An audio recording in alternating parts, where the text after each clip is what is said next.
Hello hello hello, कैसे हो सब। आज हम लोग करने वाले हैं लेवल्स ऑफ मैनेजमेंट। यानी कि लेक्चर नंबर 1 में हमने इंट्रोडक्शन टू मैनेजमेंट शुरू किया था। मैनेजमेंट के बारे में सब कुछ जाना था हमने कि क्या होता है मैनेजमेंट, मैनेजमेंट के फंक्शंस क्या होते हैं, मैनेजमेंट के फीचर्स क्या होते हैं। और आज हम लोग जानेंगे लेवल्स ऑफ मैनेजमेंट के बारे में कि कितने लेवल्स होते हैं मैनेजमेंट के। ठीक है, तो दोस्तों आप लोगों के सामने एक पीडीएफ आया होगा। वो पीडीएफ मैंने ऑलरेडी टेलीग्राम चैनल पर और व्हाट्सएप ग्रुप में भेज दिया है। वो पीडीएफ को सबसे पहले तो डाउनलोड कर लो, और ये डाउनलोड करके पढ़ने मत लगो। सबसे पहले मेरा क्लासेस देखो, क्योंकि बहुत सारे ऐसे पोर्शंस है जिसको मैं काटने वाला हूं जो आपके सिलेबस के लिए इररिलेवेंट है, जिसको मैं सिर्फ समझाने के लिए दिया है। ठीक है, तो मेरा लेक्चर देखो, और जो पीडीएफ के पोर्शंस मैं कट आउट कर रहा हूं वो पीडीएफ के पोर्शंस को आप लोगों को कट आउट करने हैं और हैंड रिटन नोट्स बनाने हैं, यानी कि लिखने हैं सब कुछ अपने कॉपी में लिखने हैं। पॉज करके लिखते जाइए सब कुछ। ऐसे नहीं कि फोन में अगर पीडीएफ है तो चल जाएगा, नहीं, बिल्कुल नहीं। इसका नोट्स भी बनाना जरूरी है, बिकॉज आप लोगों को पता है एमसीक्यू है नहीं। अब आपका पढ़ाई का सीरियसनेस का लेवल थोड़ा सा ज्यादा बढ़ाइए, है ना। तो आइए शुरू करते हैं। सबसे पहले लेवल्स ऑफ मैनेजमेंट को पढ़ते हैं। ये सब लाइंस आप लोगों को लिखना नहीं पड़ेगा। ओके, आइए यहां से शुरू करते हैं। The levels of management can be classified into 3 broad categories, यानी कि 3 लेवल में बांटे गए हैं मैनेजमेंट को। मैनेजमेंट को 3 लेवल में बांटे गए हैं। सबसे पहले तो टॉप लेवल, मिडिल लेवल और लो लेवल। ये टॉप लेवल में जो रहते हैं उनको एडमिनिस्ट्रेटिव लेवल भी बोलते हैं। टॉप लेवल को हम लोग एडमिनिस्ट्रेटिव लेवल भी बोलते हैं, और मिडिल लेवल को एग्जीक्यूटिव लेवल भी बोलते हैं। ओके, और एक लास्ट वाला लेवल है उसको बोलते हैं लो लेवल, यानी कि सुपरवाइजरी। जो सुपरवाइजरी करते हैं उसको बोलते हैं लो लेवल। सिंपल सा बात है। अब एक एक करके सब कुछ पढ़ते जाएंगे, आप लोग लिखते भी जाइए। ओके, अपने कॉपी में ये सब चीज लिखिए, यहां से लिखिएगा। The levels of management can be classified into 3 broad categories: top level management, middle level management and low level management. Okay, ये पॉज कीजिए और लिखिए, सिंपल सा बात है। हम लोग अभी शुरू कर रहे हैं टॉप लेवल मैनेजमेंट। कि टॉप लेवल मैनेजमेंट क्या होता है, किसको बोलते हैं टॉप लेवल मैनेजमेंट। ओके, आइए। It consist of board of directors, chief executive और मैनेजिंग डायरेक्टर। यानी कि कंपनी के जो बीओडी रहते हैं, यानी कि बोर्ड ऑफ डायरेक्टर रहते हैं, और सीईओ रहते हैं, या तो एमडी रहते हैं। ये तीनों को हम टॉप लेवल मैनेजर बोलते हैं। ये तीनों को टॉप लेवल मैनेजर बोला जाता है। यानी कि it consist of board of director, chief executive and managing director. इसके बाद लिखा हुआ है the top management is the ultimate source of authority and it manages goals and policies for enterprise. मतलब इनके आगे, इनके ऊपर और कोई नहीं है। यही चलाते हैं पूरे के पूरे ऑर्गेनाइजेशंस डिफॉल्ट में। मतलब यही सुप्रीम है। अगर मैं आपको बोलूं कि रिलायंस का टॉप लेवल मैनेजर में कौन बैठता होगा, तो आप ऐसे बोलेंगे ना, मुकेश अंबानी। मुकेश अंबानी क्या लोअर लेवल में, मतलब ये मैनेजमेंट में बैठेंगे क्या? नहीं ना। तो कंपनी अगर आपका है तो आप कंपनी के सीईओ हुए और आप बैठेंगे टॉप लेवल मैनेजमेंट में। मतलब कि कंपनी आपके भरोसे पर ही चलेगा, आपके गोल्स एंड पॉलिसीज पे ही चलेगा। तो टॉप लेवल मैनेजमेंट का काम क्या है? गोल्स बनाना, पॉलिसीज बनाना एंटरप्राइज के लिए। Okay, it devotees more time on planning and coordinating functions. यानी कि बहुत ज्यादा टाइम ये प्लानिंग में लगाते हैं और कोऑर्डिनेटिंग में लगाते हैं। ओके, टॉप लेवल मैनेजर का यही काम है कि सारी के सारी पॉलिसीज को फ्रेम करना, सारे के सारे गोल्स को फ्रेम करना। जैसे कि मुकेश भाई अंबानी का गोल्स क्या था? जियो को बनाना, जियो के ब्रांचेस खोलना, जियो के मतलब कि जियो मार्ट खोलना, जियो फाई खोलना। ओके, तो जियो को सही तरीके से बनाना, बस ये उनका गोल्स था, ये उनका पॉलिसीज था। तो वो प्लानिंग पे ज्यादा टाइम लगाएंगे ना, और कोऑर्डिनेटिंग पे ज्यादा टाइम लगाएंगे। सिंपल सा बात है। इसके बाद the role of top management can be summarised as follows. यानी कि कि टॉप मैनेजमेंट का रोल क्या क्या है, मतलब कौन कौन सा काम करते हैं टॉप मैनेजमेंट, इसको भी आप लोगों को कॉपी में लिखना है। ये आ जाएगा 8 मार्क्स का क्वेश्चन, 8 मार्क्स का क्वेश्चन आ जाएगा, what is the role of ये टॉप मैनेजमेंट। ये सबसे पहला रोल है कि top management lays down the objective and broad policies of the enterprise, यानी कि टॉप मैनेजमेंट क्या बनाता है, ऑब्जेक्टिव बनाता है और पॉलिसीज बनाता है ऑर्गेनाइजेशन के लिए, एक एंटरप्राइज के लिए।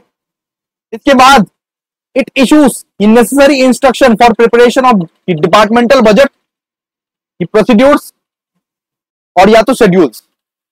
अगर आप अपने डिपार्टमेंट में बजट लाना चाहते हैं तो उसके लिए इंस्ट्रक्शंस कौन प्रोवाइड करेगा कि किस तरह से बजट बनाना चाहिए, क्या क्या इंस्ट्रक्शन रहने हैं, कि कौन कौन से प्रोसीड्योर्स में काम होना चाहिए और कैसा कैसा शेड्यूल रहेगा, कौन कौन सा वर्क शेड्यूल में काम करवाया जाए, ये इंस्ट्रक्शन प्रोवाइड करेगा सीईओ, ये इंस्ट्रक्शन प्रोवाइड करेगा बीओडी। ये टॉप मैनेजमेंट का इंस्ट्रक्शंस है। ओके, ये टॉप लेवल ऑफ मैनेजमेंट ये सब सारे इंस्ट्रक्शंस प्रोवाइड करते हैं। इसके बाद it prepares strategic plans and policies, यानी कि कोई भी अगर स्ट्रैटेजी बनाना है तुम्हें, कोई भी अगर प्लान्स बनाना है, कोई भी पॉलिसीज बनाना है, तो वो हमेशा टॉप लेवल मैनेजर बनाता है, उस पर हमेशा टॉप लेवल मैनेजर का ही हक रहता है और वो एक टॉप लेवल मैनेजर ही बनाता है, मिडिल लेवल मैनेजर नहीं बना सकता स्ट्रैटेजी। ठीक है, इसके बाद next point, it appoints the executive for middle level, यानी कि मिडिल लेवल मैनेजर को भी चुनना किसके हाथ में है, टॉप लेवल मैनेजर के हाथ में। मिडिल लेवल मैनेजर यानी कि डिपार्टमेंटल मैनेजर, हर डिपार्टमेंट का एक एक मैनेजर चुनना पड़ेगा ना, उसको ही तो हम लोग बोलते हैं मिडिल लेवल मैनेजर। यानी कि मिडिल लेवल मैनेजर को कौन चुन के लाएगा, कौन चुनेगा, कौन अपॉइंट करेगा, ये भी टॉप लेवल मैनेजर ही अपॉइंट करेगा। ओके, समझ में आ गया। इसके बाद it controls and coordinates the activities of all the departments, यानी कि सारे के सारे डिपार्टमेंट, मतलब कि sales department, tax department, marketing department में कौन कौन से एक्टिविटीज हो रहे हैं, इसका पूरा का पूरा कंट्रोल किसके हाथ में रहेगा, इसका पूरा का पूरा कंट्रोल रहेगा टॉप मैनेजमेंट के हाथ में।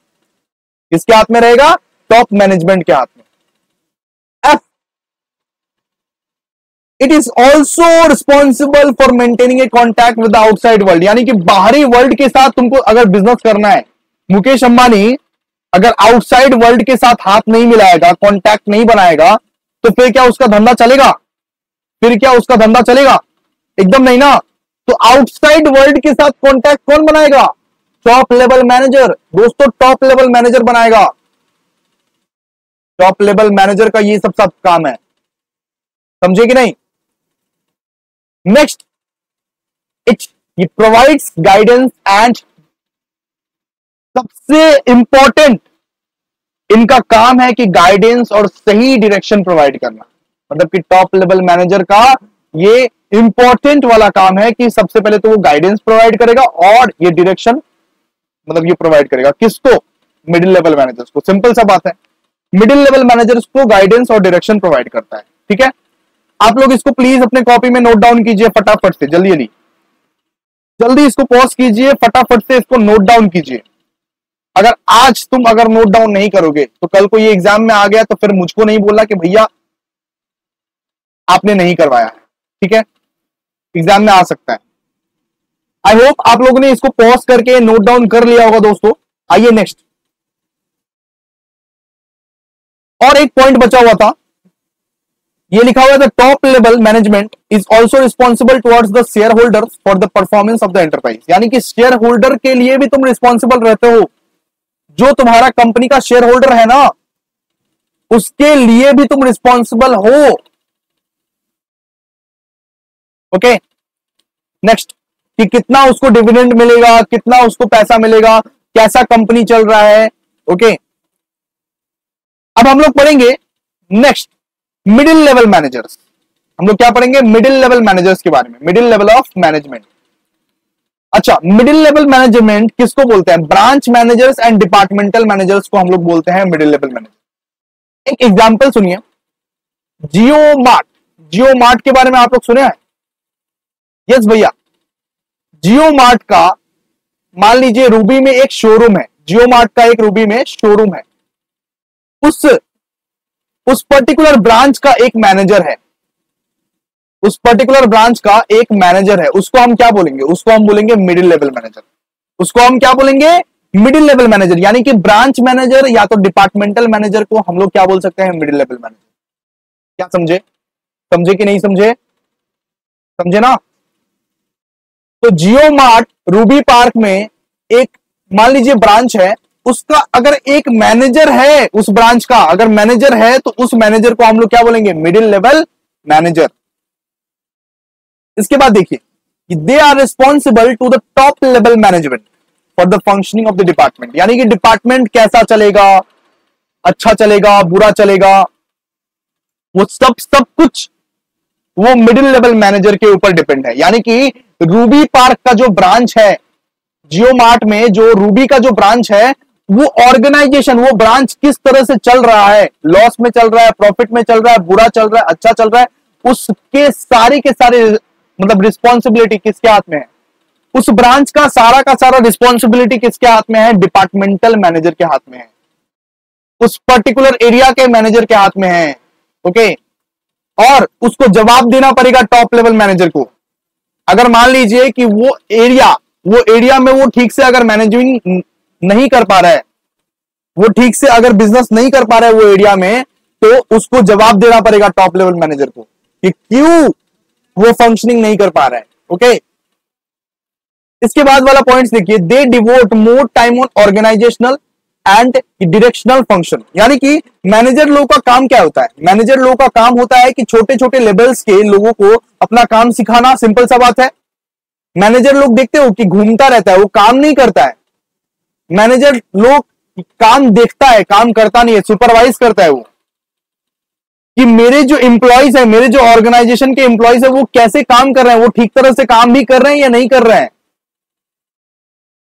और ये काम सिखाने का जिम्मेदारी है मैनेजर का, ये काम करने का नहीं। ठीक है, समझ गए? लेकिन आप लोग एक बात समझिए, in small organisation there is only one layer of middle level management. यानी कि स्मॉल ऑर्गेनाइजेशन यानी कि छोटे छोटे ऑर्गेनाइजेशन में सिर्फ मिडिल लेवल मैनेजर रहता है और कोई नहीं रहता है।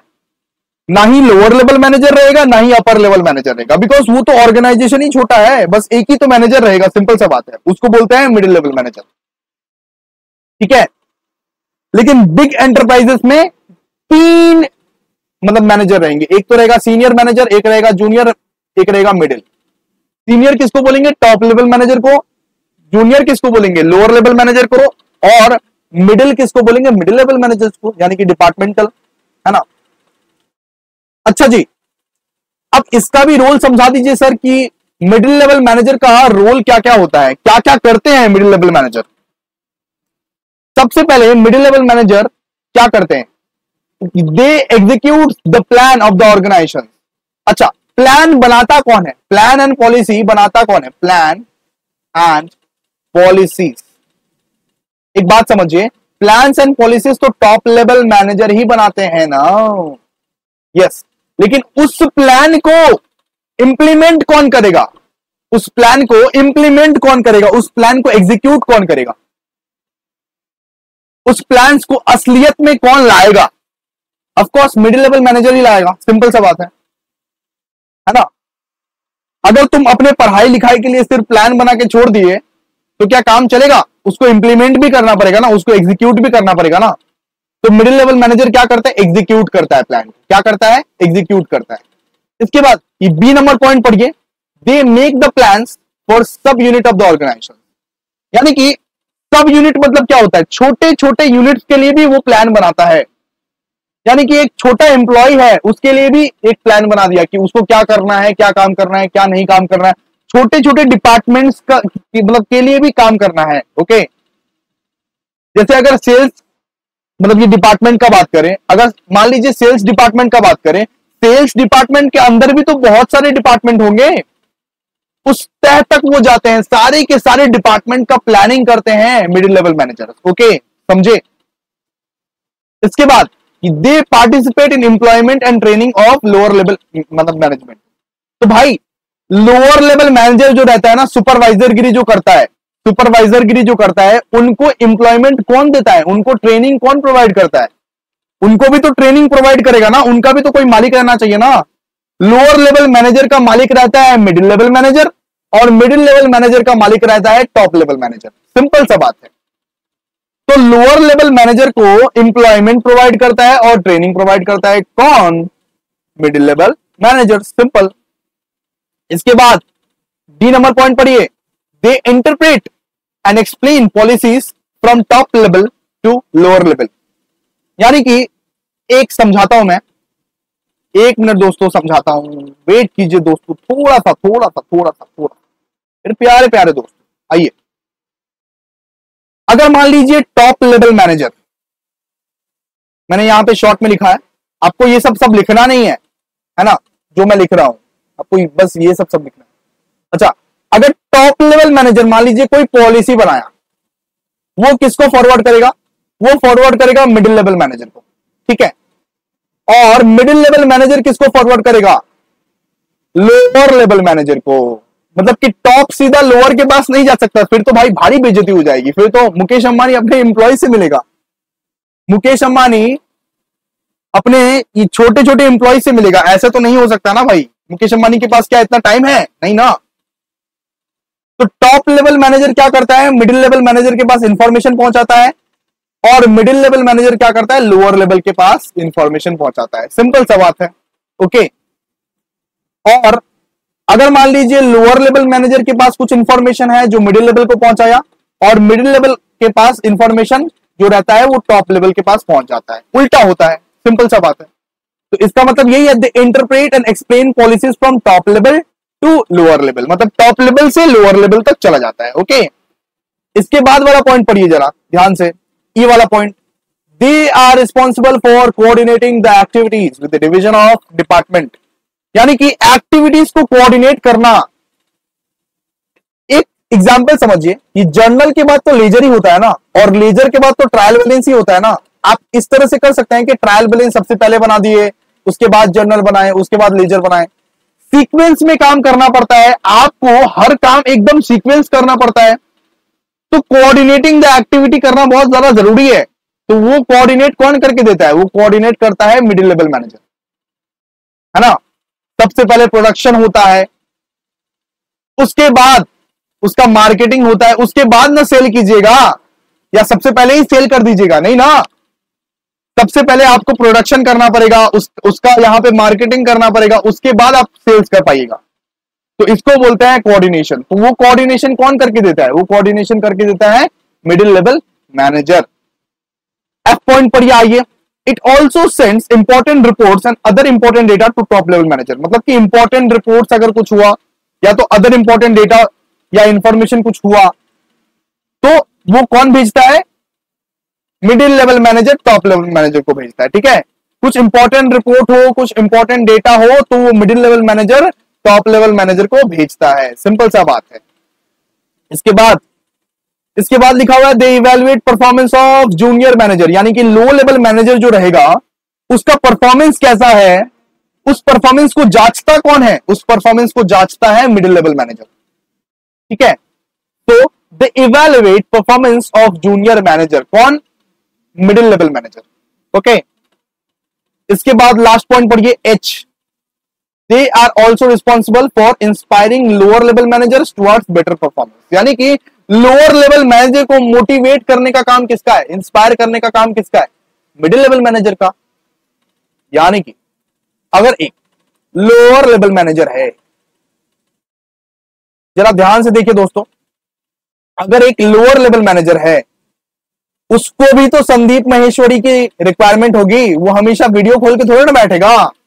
उसको इंस्पायर कौन करेगा? मोटिवेट कौन करेगा? मिडिल लेवल मैनेजर करेगा। कौन करेगा? मिडिल लेवल मैनेजर करेगा। सिंपल सा बात है, क्लियर। आइए अब इसको लिखिए एक बार, आप प्लीज इसको एक बार लिखिए, पॉज कीजिए, लिखिए। आई होप आप लोगों ने इसको लिख लिया होगा। आगे बढ़ते हैं, लोअर लेवल मैनेजमेंट, ठीक है। आइए, लोअर लेवल मैनेजमेंट में आपको सिर्फ इतना से इतना तक लिखना है, और ये सब सारे पोर्शंस को काटिए। जो सब मैं कटवा रहा हूं वो सब काटिए आप लोग, ठीक है। आइए सबसे पहले पढ़ते हैं, lower level is also known as supervisory operative level of management. यानी कि लोअर लेवल को हम लोग क्या बोलते हैं, सुपरवाइजरी ऑपरेटिव लेवल बोलते हैं। यानी कि सुपरवाइजर, जो सिर्फ सुपरवाइजर है, जो एकदम निचला स्तर पे काम करता है, जो एकदम बहुत छोटे छोटे एम्प्लॉयज के साथ काम करता है, जो सुपरवाइजर का रोल निभाता है, फोरमैन का रोल निभाता है, सेक्शन ऑफिसर का रोल निभाता है, सुपरिटेंडेंट का रोल निभाता है, उसको हम लोग बोलते हैं क्या, lower level manager. Okay, clear है। तो लोअर लेवल क्या करता है, सुपरवाइजरी रोल निभाता है, एकदम निचले स्तर के लोगों से बात करता है, उसके काम देखता है ना। आइए वो क्या क्या काम करता है वो सब देखते हैं। इन अदर वर्ड्स, ये सब आप लोगों को नहीं लिखना है, यहां से लिखना है। In other words, they are concerned with direction and controlling function of management.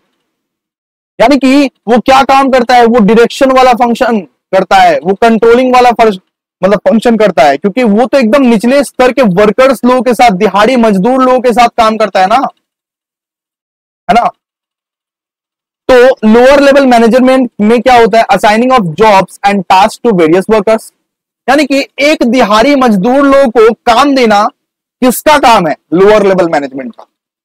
मतलब ईटा पत्थर जो वर्कर लोग उठाते हैं, उनका भी तो कोई मैनेजर होना चाहिए। उनका मैनेजर कौन बनता है, उनका मैनेजर बनता है लोअर लेवल मैनेजर, सिंपल। तो ये फैक्ट्री में जाके उन सारे मजदूरों को देखता है, उन सारे मजदूरों को समझता है, ठीक है। इसके बाद क्या करता है, they act, they guide and instruct workers for day to day activity. यानी कि हर दिन क्या क्या काम करना है हर लेबर को, वो कौन बताता है, वो बताता है लोअर लेवल मैनेजर। यानी कि वो गाइड करता है, वो इंस्ट्रक्ट करता है वर्कर्स को कि क्या क्या काम तुमको करना है डेली डेली। इसका मतलब सिंपल सा बात है सर, कि दिहाड़ी मजदूर लोगों को हम बता रहे हैं कि आपको क्या क्या काम करना है डेली, ठीक है। इसके बाद they are responsible for the quality as well as quantity of production. यानी कि प्रोडक्शन का क्वालिटी क्या है, प्रोडक्शन का क्वांटिटी क्या है, उसके लिए सारा का सारा चीज रिस्पॉन्सिबल किसको ठहराया जाएगा, लोअर लेवल मैनेजर।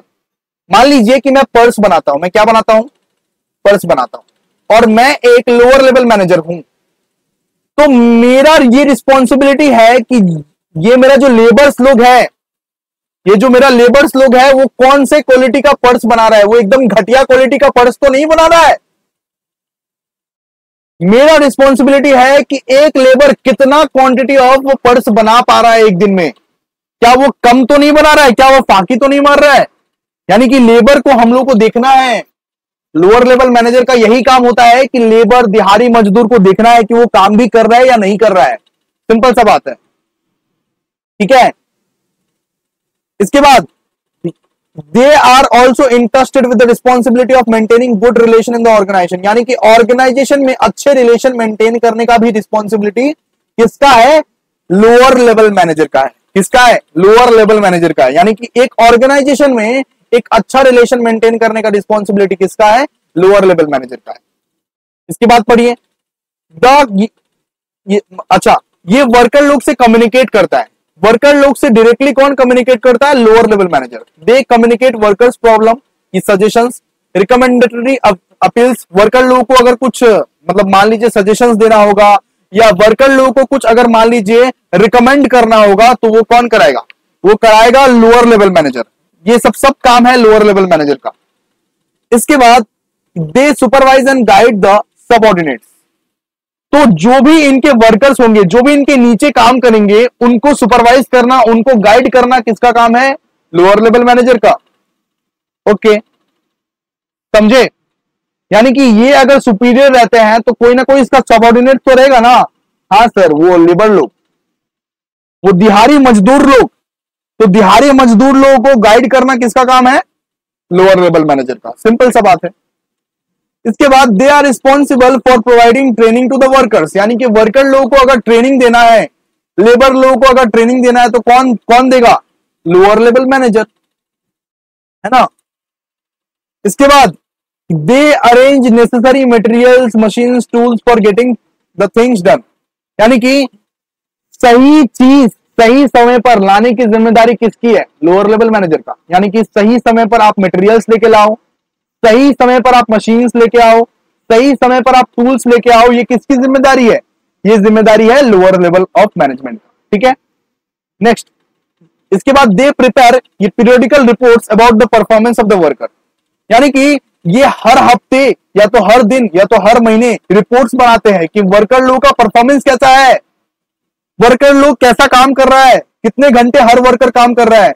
मान लीजिए मेरे पास 3 वर्कर है, मान लीजिए मेरे पास कितने वर्कर है? 3, ए बी सी।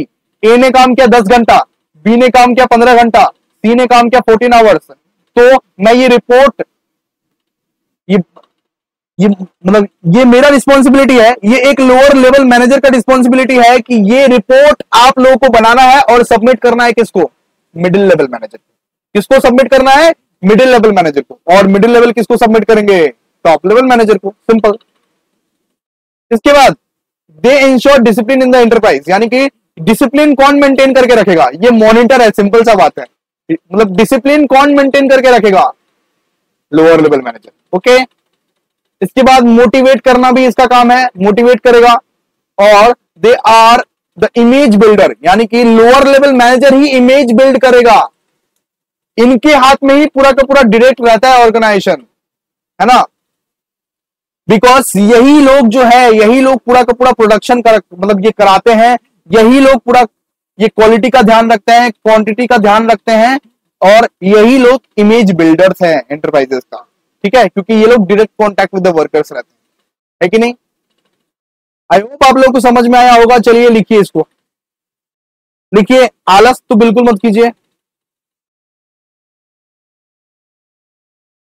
मैं मिटा दे रहा हूं आपकी सुविधा के लिए कि आप लोगों को अच्छे से सुविधा हो पाए। बस भाई इसको मत लिखना, इन सबको मत लिखना। ठीक है, इतना तक आप लोगों को लिखना है। आइए लिखिए। अगर किसी को देखने में तकलीफ वकलीफ हो रही है तो भाई पीडीएफ भी अवेलेबल है, कि पीडीएफ से भी तुम देख सकते हो, कोई दिक्कत नहीं है। लेकिन तुम लिख लो इसको, एक बार तुम लिख लोगे ना तो बहुत अच्छे से तुम जस्ट ग्रैब कर पाओगे, अपने कॉपी में तुम्हारे नोट्स रहेंगे। ठीक है,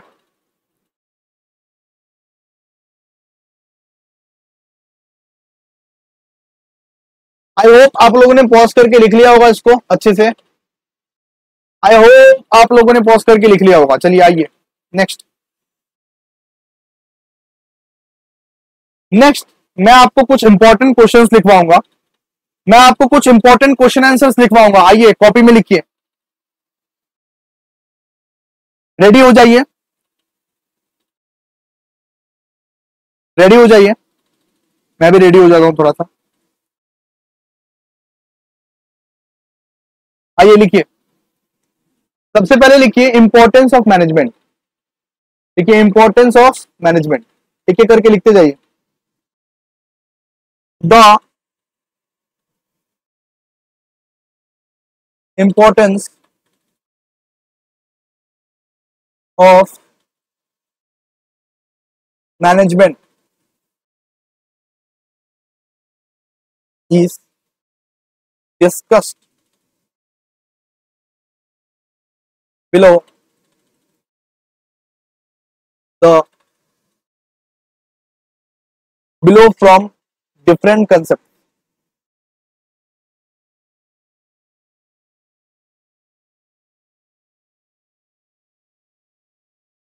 Below from different respects.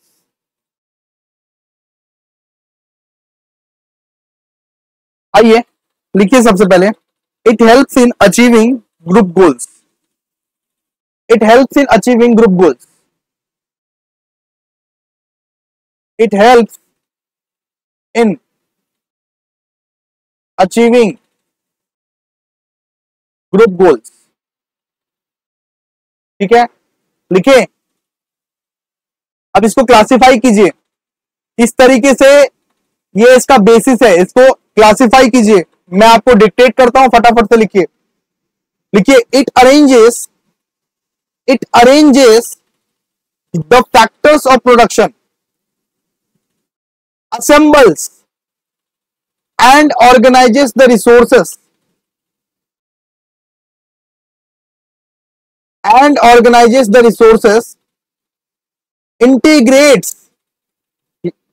integrates the resources in effective manner। इसके बाद लिखिए टू अचीव गोल्स।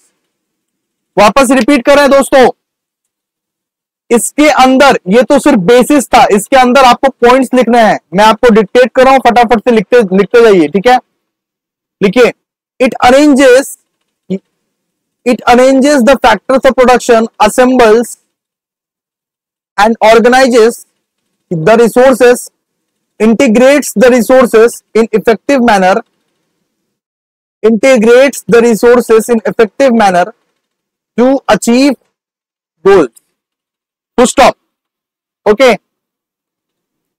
आइए फिर ए पॉइंट तो हो गया हमारा, अब आइए बी पॉइंट में लिखिए ऑप्टिमम यूटिलाइजेशन ऑफ रिसोर्सेस। इसका हेडिंग दीजिए optimum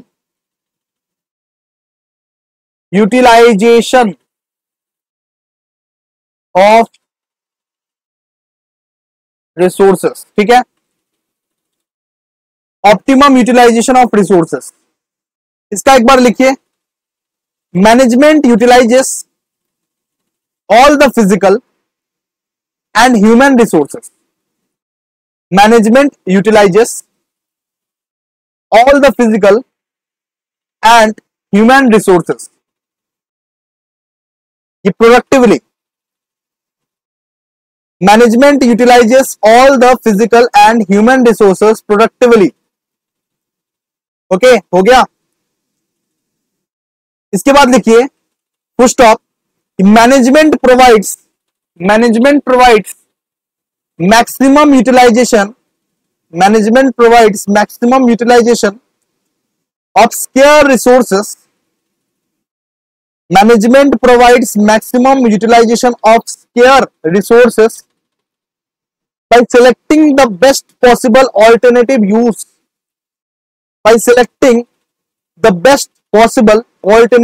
use in industry form out of various uses। सब समझाऊंगा दोस्तों, सबसे पहले लिखिए, लिखने वाला काम खत्म कीजिए। Okay,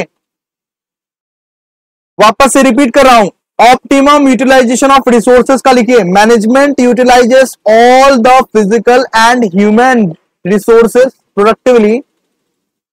management utilises all the physical and human resources productively. Management provides maximum utilization of scarce resources by selecting its best possible alternative use in industry from out of various uses।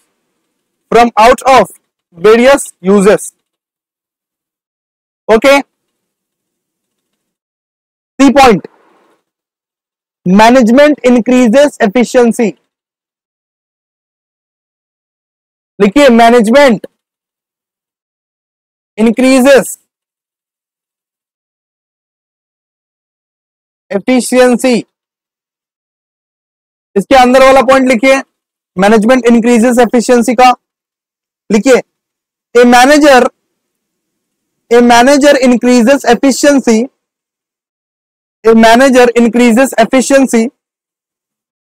to the optimum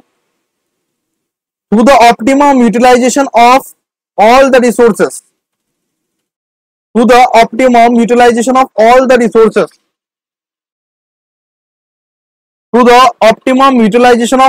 resources such as men, machine, material and money।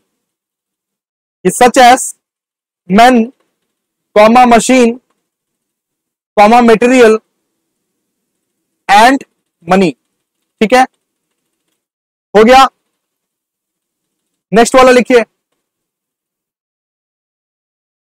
Next लिखिए, लिखवा रहा हूं, इसी को बोलते हैं hand written notes, ठीक है। Next point, management management creates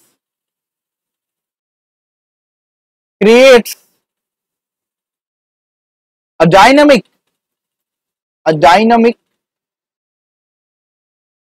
organization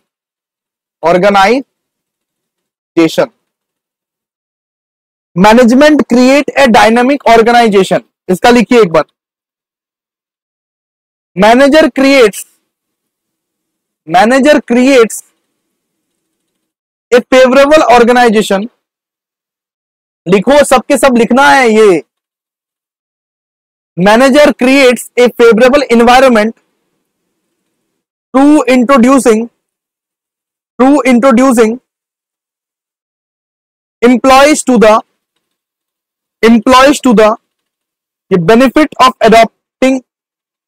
employees to the benefit of adopting to changes. Okay, clear हो गया। नेक्स्ट ई पॉइंट सब समझाएंगे, पहले लिख लो, सब कुछ डिटेल्ड में समझाएंगे एकदम। आओ लिखो पहले, reduces कॉस्ट, लिखिए इसका, reduces कॉस्ट का लिखिए, अभी इसके अंदर पॉइंट्स लिखो इस तरह से, ठीक है। लिखो, ये management uses physical, human and financial, management uses physical, human and financial resources in such a manner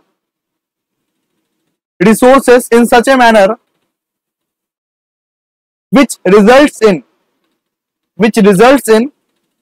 best combination, full stop। उसके बाद लिखिए these helps in cost reduction, this helps in cost reduction, okay, clear। आइए F का लिखिए, establishes sound organization, establishes sound organization, ठीक है।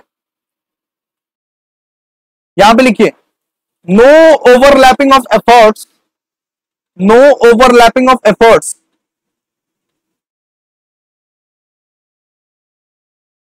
No overlapping of efforts के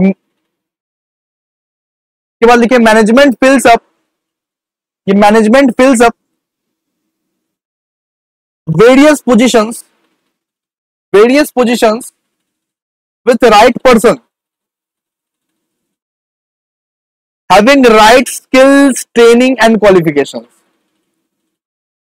इसके बाद लिखिए management fills up various positions with right persons having right skills, training and qualification, having right skills, training and qualification, ठीक है, okay, having right skills, training and qualification। Next लिखिए establishes equilibrium, next point, establishes, जो लोग भी नहीं देख रहे हैं, यू जब ये क्वेश्चन पूछ लेगा फिर बहुत पछताओगे, इसीलिए लिखना जरूरी है। establishes equilibrium, ठीक है, इसका लिखिए जरा, it enables the organization to survive in changing environment, it enables the organization to survive in changing environment, it enables the organization to survive in changing environment, okay, clear हो गया। आइए फिर एक एक करके हम लोग समझते हैं इसको, क्या लिखे हैं समझते हैं। आइए अभी लिख तो लिए हैं सब कुछ, समझते हैं। सबसे पहले हम लोग ने लिखा था it helps in achieving group goals, यानी कि मैनेजमेंट का एक इंपॉर्टेंस, सबसे बड़ा इंपॉर्टेंस ये है कि हम लोग अगर कोई ग्रुप गोल्स बनाते हैं ना, अगर हम लोग सही तरीके से मैनेजमेंट करें तो वो सारे के सारे गोल्स को, सारे के सारे ऑब्जेक्टिव्स को हम लोग आराम से अचीव कर सकते हैं। सबसे पहला इंपॉर्टेंस है मैनेजमेंट का। ओके, तो management helps in achieving group goals, already हम लिखवा चुके हैं, इसका आपके कॉपी में होगा। इसके बाद optimum utilisation of resources, optimum utilisation of resources यानी कि जो भी रिसोर्सेस है, ह्यूमन रिसोर्सेस है यानी मशीन्स है, सब कुछ जो भी रिसोर्सेस एक ऑर्गेनाइजेशन में काम हो रहा है, वो सारे रिसोर्सेस को अच्छे से यूटिलाइज करना मैनेजमेंट का एक काम है। तो management utilises all the physical and human resources productively, यानी कि हर रिसोर्सेस को, मशीन्स हो गया या तो ह्यूमन हो गया, उसको सही तरीके से काम में लगाना किसका काम है? मैनेजमेंट का काम है। ओके, अब थर्ड वाला लिखे थे मैनेजमेंट इंक्रीजेस एफिशिएंसी, यानी कि अगर हम लोग सही तरीके से मैनेजमेंट करते हैं ना तो एफिशिएंसी बढ़ जाता है, यानी कि लेबर लोग फाके नहीं मार पाता है, लेबर लोग अच्छे से काम करना सीख जाता है। हम लोग मैन, मशीन, मटेरियल और मनी का सही से इस्तेमाल करते हैं। ये मैन मतलब क्या हो गया? आदमी, यानी कि जो लोग भी आपके एम्प्लॉइज, जो लोग भी आपके लेबर लोग हैं, उसको आप लोग सही तरह से खटाओगे, सही तरह से काम करवाओगे, सिंपल सा बात है। मशीन, यानी कि हर एक मशीन का आप लोग यूटिलाइजेशन करोगे अच्छे से। इसके बाद हो गया मटेरियल, जो भी रॉ मटेरियल है उसका पूरा का पूरा अच्छे से यूज करोगे। और मनी, मनी का भी अच्छे से मैनेजमेंट करोगे। ठीक है, इसको हम लोग बोलते हैं मैनेजमेंट इंक्रीजेस एफिशिएंसी। क्लियर है? क्लियर है ना? अब देखिए, अब लिखे थे management creates a dynamic organisation, यानी कि डायनेमिक मतलब क्या होता है? इसका मतलब होता है चेंजिंग, ये चेंजिंग एनवायरनमेंट में बनता है। अगर मान लीजिए अभी कीपैड फोन का जमाना जब चला गया, अगर कीपैड फोन को छोड़ के अगर अभी स्मार्टफोन के लिए हम लोग अगर तैयार नहीं रहते, अगर मान लीजिए एक मान लीजिए कंपनी, ये सैमसंग का ही मान लीजिए, सैमसंग अपने अगर टेक्नोलॉजी को अपडेट नहीं करेगा, सैमसंग अपने अगर मतलब ये मैनेजमेंट पावर को अपडेट नहीं करेगा तो किस तरह से चलेगा? बिल्कुल नहीं चलेगा ना। तो हमेशा चेंजिंग एनवायरनमेंट में ढलना किसको आना चाहिए? मैनेजमेंट को आना चाहिए। मैनेजमेंट को इस तरह से ये करना चाहिए अपना काम, जिस मतलब ये जिस तरह से वो कर पाए, चेंजिंग एनवायरनमेंट में हमेशा काम करना चाहिए मैनेजमेंट को। Okay, next, reduces cost. Reduces cost मतलब क्या होता है? अगर हम लोग फिजिकल, ह्यूमन और फाइनेंशियल रिसोर्सेस का सही तरीके से इस्तेमाल करें, यानी कि अगर हम लोग फिजिकल रिसोर्सेस का ठीक तरह से इस्तेमाल करें, फाइनेंशियल रिसोर्सेस का ठीक तरह से इस्तेमाल करें, ह्यूमन रिसोर्सेस का ठीक तरह से इस्तेमाल करें, तो हमारा कॉस्ट क्या हो जाता है? रिड्यूस हो जाता है। सिंपल सा बात है। ओके, इसके बाद इस्टैब्लिशेस साउंड ऑर्गेनाइजेशन। इस्टैब्लिशेस साउंड ऑर्गेनाइजेशन यानी कि एक अच्छा ऑर्गेनाइजेशन बनाने में मैनेजमेंट का ही हाथ रहता है, स्मूथ फंक्शनिंग करने के लिए, यानी कि सारे का सारा काम एकदम स्मूथली ये करने के लिए मतलब ये मैनेजमेंट को राइट पर्सन को अपॉइंट करना पड़ेगा, वो भी सही स्किल के साथ। सही इंसान रहने चाहिए, सही स्किल्स के साथ रहना चाहिए, और सही ट्रेनिंग उनको अगर प्रोवाइड किया हो तो वो ऑर्गेनाइजेशन बहुत अच्छे से हो जाता है। और ये सारा काम किसका है? मैनेजमेंट का है। और इस्टैब्लिशेस इक्विलिब्रियम का मतलब क्या होता है? It enables the organisation to survive in changing environment, यानी कि अगर एनवायरनमेंट चेंज हो रहा है, उस एनवायरनमेंट में सर्वाइव कर पाना बहुत ज्यादा मुश्किल होता है बहुत सारे कंपनीज के लिए। तो उन चेंजिंग एनवायरनमेंट में भी सर्वाइव कर ले, ये भी एक इंपॉर्टेंस है मैनेजमेंट का। जैसे कि मान लीजिए 2020 में कोविड आ गया था, बहुत सारे ऐसे ऐसे कंपनीज थे जो एकदम डूब गए, बहुत सारे ऐसे बिजनेस थे जो एकदम डूब गए, लेकिन कुछ ऐसे बिजनेस भी थे जो वो डूबे तो नहीं, ये बल्कि कोविड में और भी ज्यादा इंक्रीज हो गए थे, जैसे अदानी अंबानी का बिजनेस। सिंपल सा बात है कि नहीं? आइए फिर सारे के सारे इंपॉर्टेंस हम लोग ने लिख लिए। अब नेक्स्ट लिखते हैं, नेक्स्ट एक इंपॉर्टेंट क्वेश्चन लिखते हैं। आइए लिखिए, इस मैनेजमेंट है, क्वेश्चन लिखिए, इस मैनेजमेंट अ प्रोफेशन,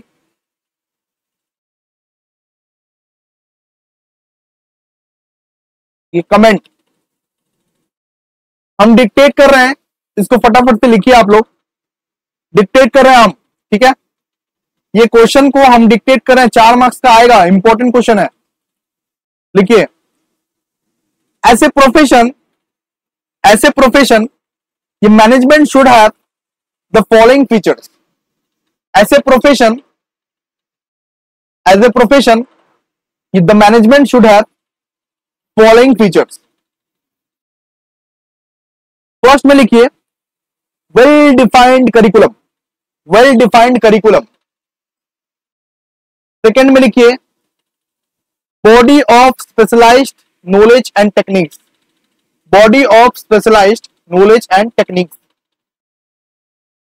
अब थर्ड में लिखिए, formalised method of acquiring training and experience.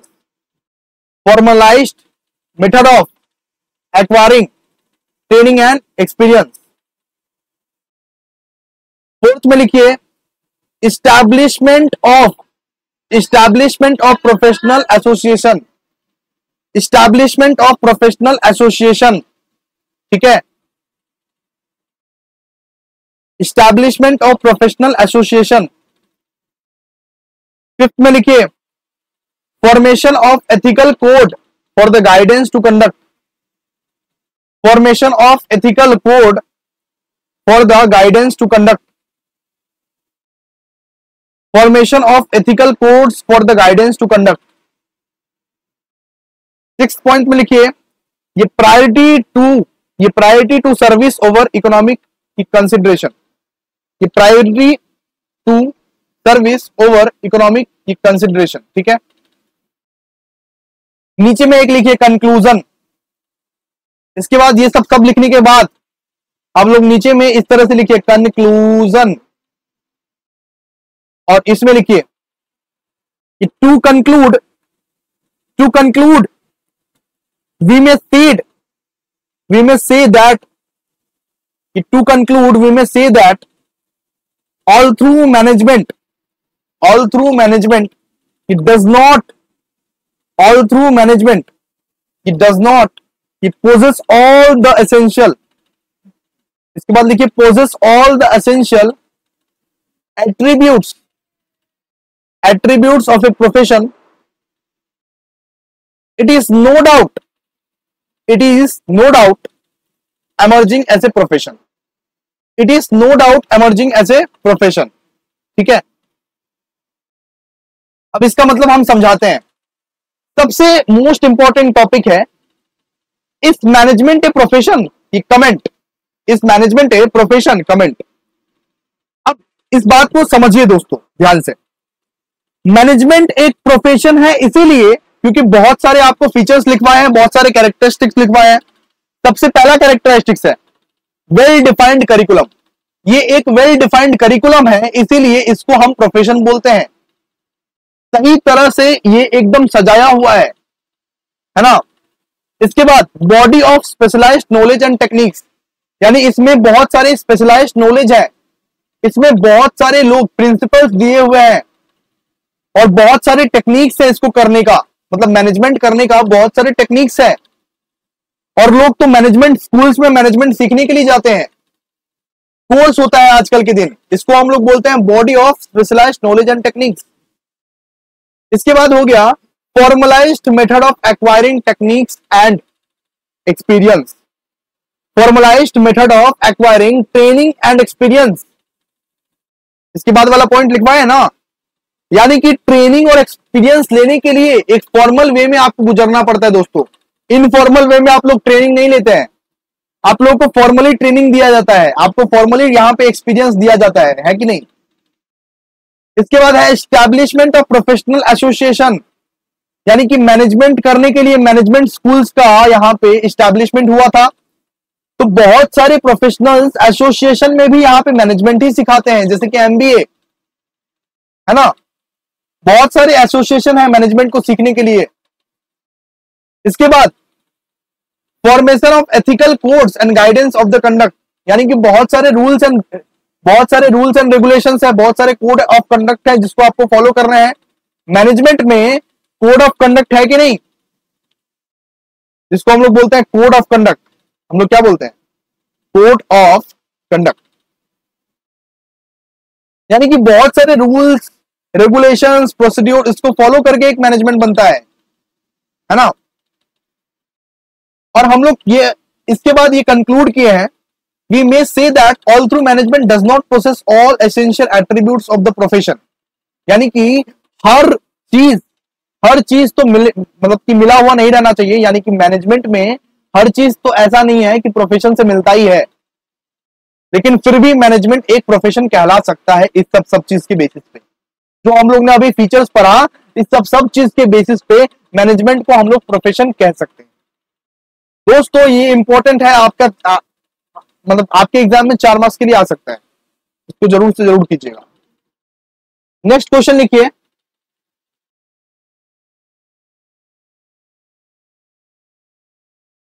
Next question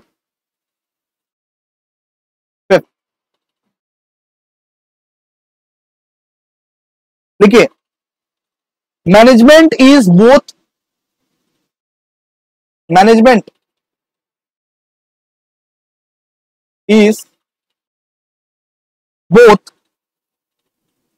a science or an art। यहां पे लिखिए कमेंट, यानी कि मैनेजमेंट बोथ साइंस भी है आर्ट भी है, कैसे, इसको आप लोगों को लिखना है।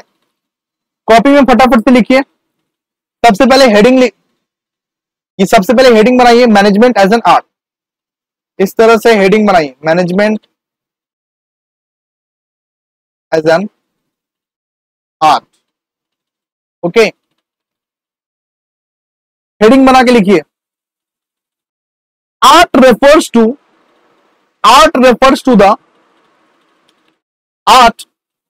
to the application of skills and knowledge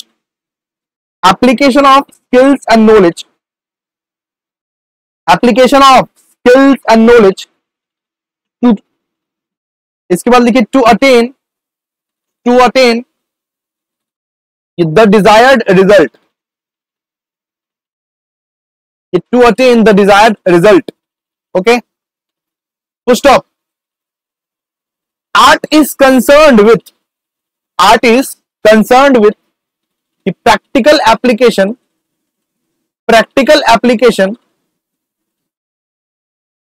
of knowledge, and art has the following 5 essential features,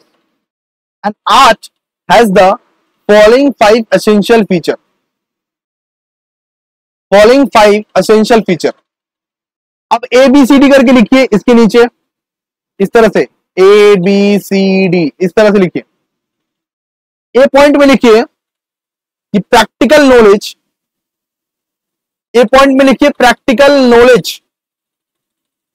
next point में लिखिए पर्सनल स्किल,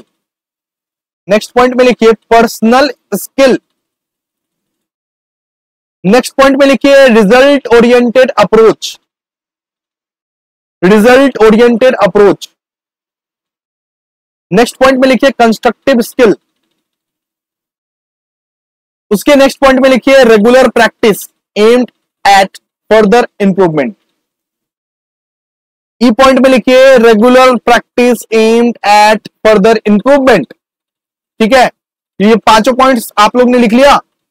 सबसे पहले लिखिए practical knowledge, personal skills, result oriented approach, इसके बाद कंस्ट्रक्टिव स्किल, इसके बाद लिखिए regular practice aimed at further improvement. ठीक है, okay.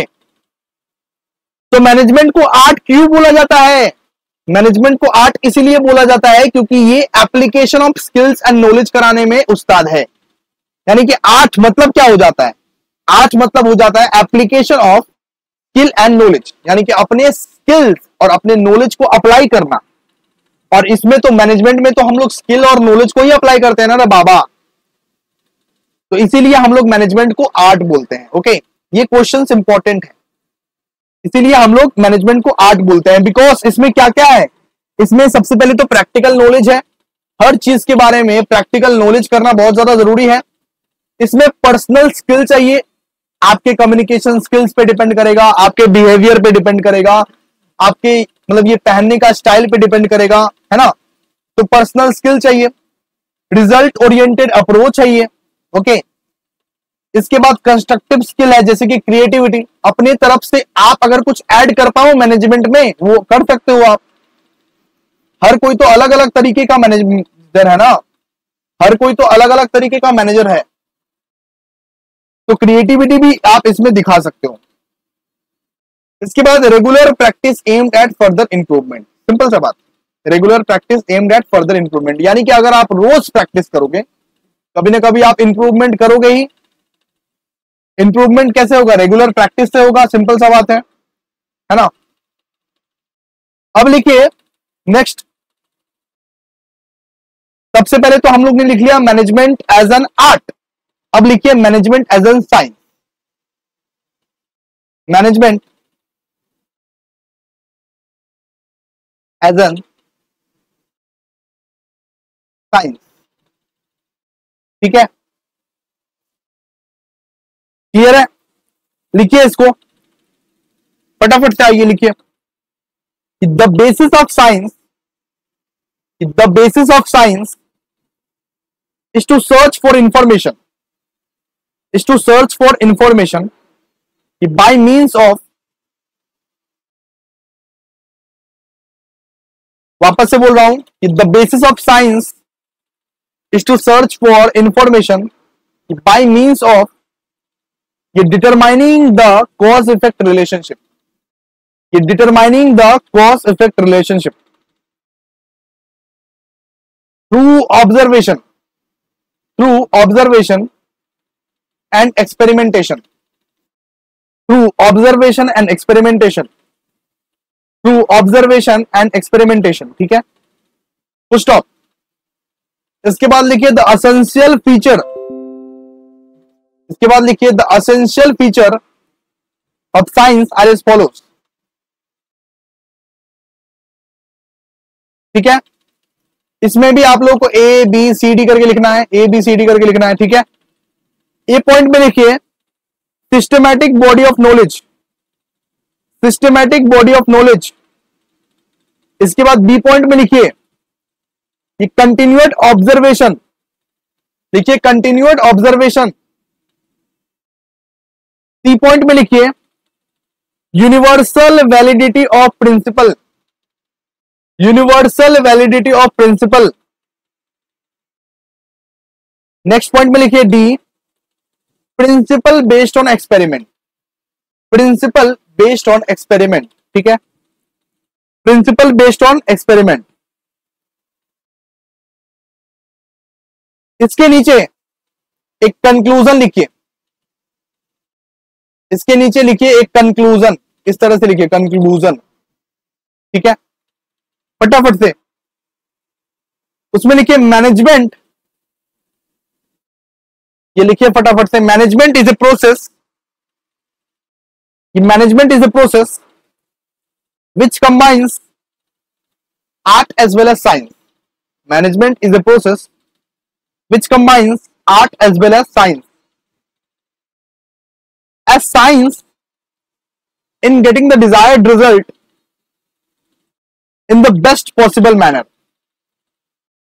as science in getting the desired result in the best possible manner, in the best possible manner, full stop। science provide the knowledge about the, science provide the knowledge about the certain things and art an art deals with the an art it deals with the application of knowledge and skills. Art deals with the application and knowledge and skills. Full stop. Thus management is a combination. Thus management is a combination of art, science and profession. Thus management is a combination of art, science and profession. ठीक है, लिख लिए इतना तक। ये देखिए, ये इसका कंक्लूजन हो गया। सब कुछ हम आपको लिखवा दिए, अब आपको समझा देते हैं। ठीक है, हम तो आपको मैनेजमेंट एज एन आर्ट समझा दिए हैं, अब मैनेजमेंट एज ए साइंस समझिए। The basis of science is to search for information by means of determining the cause effect relationship. यानी कि साइंस में ना कॉज इफेक्ट रिलेशनशिप भी है। यानी कि साइंस का मतलब हो गया, मैनेजमेंट को हम लोग साइंस क्यों बोलते हैं? मैनेजमेंट को हम लोग साइंस इसीलिए बोलते हैं क्योंकि साइंस में भी एक्सपेरिमेंट किया जाता है, साइंस में भी ऑब्जर्वेशन किया जाता है और मैनेजमेंट भी एक्सपेरिमेंट से बनता है। मैनेजमेंट में भी एक्सपेरिमेंट किया जाता है। ठीक है, कौन कौन से साइंस का फीचर है मैनेजमेंट में, ये नीचे आप लोगों को लिखवाए ABCD पॉइंट लिखवा के। सबसे पहले तो सिस्टमैटिक बॉडी ऑफ नॉलेज है, यानी कि बहुत महान महान लोगों ने प्रिंसिपल ऑफ मैनेजमेंट, मतलब कि मैनेजमेंट में प्रिंसिपल लिखा है। हेनरी फॉयल जैसे हो गया, FW टेलर हो गया, ये लोग क्या किए हैं, मैनेजमेंट पे प्रिंसिपल लिखे हैं, है कि नहीं। इसके बाद हम लोग लिखे हैं कंटिन्यूड ऑब्जर्वेशन। ये कंटिन्यूड ऑब्जर्वेशन यानी कि हमेशा हम लोग एक्सपेरिमेंट चालू ही रखते हैं, हमेशा हम लोग ऑब्जर्वेशन चालू ही रखते हैं। ये मैनेजमेंट में भी तो हर समय एक्सपेरिमेंट हम लोग करते हैं, हर समय हम लोग ऑब्जर्वेशन करते हैं, है कि नहीं। इसके बाद हम लोग लिखे थे यूनिवर्सल वैलिडिटी ऑफ प्रिंसिपल, यानी कि हर जगह वेदर इट इज स्मॉल और बिग, हर ऑर्गेनाइजेशन में मैनेजमेंट का काम इंपॉर्टेंट ही है। तो management is universal in nature, simple सा बात है, management is universal in nature. तो अगर ये यूनिवर्सल है तो हम इसको साइंस क्यों नहीं बोल सकते? अगर न्यूटन का लॉ मतलब है, अगर न्यूटन का लॉ को हम लोग यूनिवर्सल बोल सकते हैं तो मैनेजमेंट भी तो यूनिवर्सल है, इसका मतलब मैनेजमेंट भी साइंस है, सिंपल सा बात है। इसके बाद ये प्रिंसिपल बेस्ड ऑन एक्सपेरिमेंट भी साइंस का ही पार्ट है। ठीक है, तो हम लोग ने कंक्लूजन में पढ़ा ये कि मैनेजमेंट को आर्ट्स किस लिए बोलते हैं। मैनेजमेंट को आर्ट्स इसीलिए बोलते हैं कि क्योंकि उसमें पर्सनल स्किल है, और मैनेजमेंट को साइंस किस लिए बोलते हैं क्योंकि इसमें सिस्टमैटिक बॉडी ऑफ नॉलेज है। बहुत सारे लोगों ने प्रिंसिपल्स लिखे हुए हैं इसके ऊपर, इसीलिए इसको साइंस भी बोला जाता है। तो ये management is the combination of both art and science. Okay, clear है। तो एक चीज आप लोग लिख सकते हैं यहां पे, management is a combination of both art, science and profession. Both art, science and profession, क्योंकि मैनेजमेंट को तो हम लोग प्रोफेशन भी बोलते हैं, अभी अभी लिखवाए आपको, है कि नहीं। तो दोस्तों आज का लेक्चर हम लोग इतना तक ही करेंगे। ये सारे क्वेश्चंस आप लोग अगर नहीं लिखे हैं प्लीज लिख लीजिएगा, बिकॉज ये आपके लिए बहुत ज्यादा इंपॉर्टेंट है। मैंने सब कुछ डिक्टेट कर दिया है आप लोगों को, कॉपी में हैंड रिटन नोट्स बनाने हैं सब, है ना। आइए फिर नेक्स्ट क्लास में मिलते हैं, तब तक के लिए बाय। आज इतना ही करेंगे, थैंक यू।